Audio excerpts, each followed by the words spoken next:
یکی اومد مثل بهار گفت مردن و خزون میگن، از دخمه ها بیرون بیاین، صبح دارن از اون میگن. دروغ بده، دروغ چرا؟ ما هم خدا رو ندیدیم، اما تو کوچه های شهر یه شب صداشو شنیدیم. آفرین آفرین. رفتی که بین مردم دنیا عوض شود، درباره بهشت نظرها. آفرین آفرین. یکی یکی در آسمان دهیم، به هم ما نشانشان، آنان که گم شدند سحرها. آفرین. یکی یکی آنان که تا سحر به تماشای یادشان قد راست می کنند پدرها. یکی یکی. آفرین آفرین آفرین. می پرد رنگ از رخ دیوار، کم کمک می رود غروب شود، به گمانم که لحظه ای دیگر ماه یک گوش نقره کوب شود. آفرین.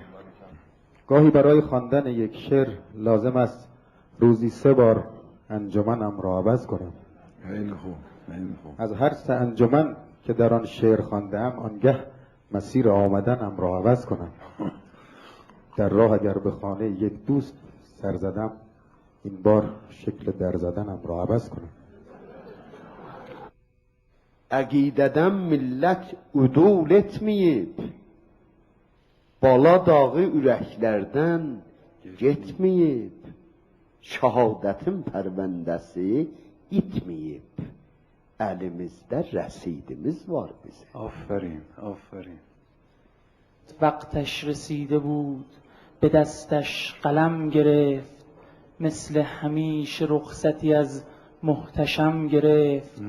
باز این چه شورش است که در جان واژه هاست، شاعر شکست خورده طوفان واژه هاست. آفرین. بی اختیار شد قلمش را رها گذاشت، دستی ز غیب قافیه را کربلا گذاشت. آفرین.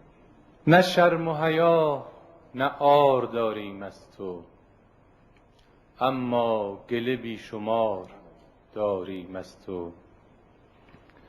ما منتظر تو نیستیم آقا جان، تنها همه انتظار داریم از تو. آفرین آفرین آفرین.